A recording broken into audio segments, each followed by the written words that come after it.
दोनों काल्पनिक हैं, लेकिन जहाँ तक कल्पना के आधार पर जो किताब लिखी गई है, बात कही गई है, हम समझते हैं कि राम से कर्म कांड में ज़्यादा रावण का चरित्र बनता है।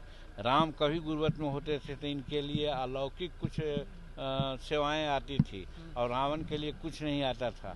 तो कहने का मेरा मतलब है कि है तो दोनों काल्पनिक, लेकिन कल्पना में ही रावण को वो लोग नीचा दिखलाते हैं, लेकिन कर्म के आधार पर हम मानते हैं कि राम से ज़्यादा रावण कर्मकांडी। तो सर आपने ये बात किस आधार पे कही? आपके हिसाब से राम अगर उतने प्रमुख नहीं थे तो रावण कैसे होगा? उन लोगों के कहानी के आधार पर हमने कहा है। हम न राम को मान रहे हैं न रावण को मान रहे हैं। ये सब कल्पना में जिक्र है सर कि रावण महान थे और राम का महान थे। वो अपना समझने का चीज़ है, अपने समझने का चीज़ है। और जो रामायण में और ये अभी बातें जो कही जा रही है, तुलसी कृत रामायण में बहुत सी ऐसी बातें हैं जो कि गलत बातें हैं।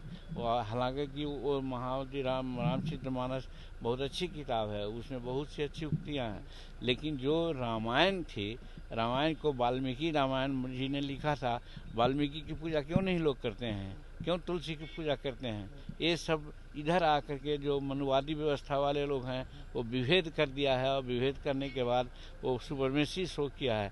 रामायण ठीक है, लेकिन रामायण में बहुत सी ऐसी बातें हैं जो ठीक नहीं है, उसको निकालना चाहिए। इसके लिए अम्बेडकर ने भी कहा था, लोहिया ने भी कहा था कि उसका कचरा है, उसको हटा देना चाहिए। सर ये सर क्यों हो रहा है कि आज के तारीख में कि राम को निशाना पे रखा जा रहा है और उन पर कई बार राम के नाम देखिए आज जो सेवा है राजनीति में करना चाहिए, पब्लिक सेवा न करके आस्था का आधार लेकर के लोगों को बरगलाते हैं। उस आधार पर अपना पॉलिटिकल उल्लू सीधा करने का चक्कर में इस तरह की बातें हो रही हैं। बयान को भी इसी में देखा जाए। आप राम पर सवाल खड़े कर रहे हैं, रावण की तारीफ कर रहे हैं। हम वास्तविकता की बात कर रहे हैं।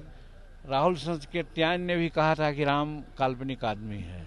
लोकमान्य तिलक ने भी कहा था कि काल्पनिक आदमी हैं।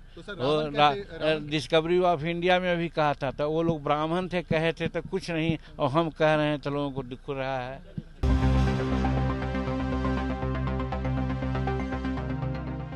देखिए, भगवान राम आस्था के प्रतीक हैं और इस देश के अंदर में जन जन में समाये हैं, और राम के चरित्र पर किसी प्रकार का कोई सवाल कतई पैदा हो ही नहीं सकता, क्योंकि वो मर्यादा पुरुषोत्तम थे और हम आज भी उनके आचरण का अनुकरण करते हैं, उनके चित्रण के बयान का मतलब क्या समझा? मैं समझता हूं कि हर व्यक्ति को भगवान राम के बारे में किसी प्रकार की टिप्पणी करने से बचनी चाहिए, अपराध बोध है। हाँ, कतिपय लिखी गई मानव द्वारा कोई पंक्तियां जहां मानव मूल्यों को विखंडित करता है, वह विश्लेषण का विषय हो सकता है, और भगवान राम के सवाल पर कोई भी टिप्पणी अनुचित प्रतीत होता है।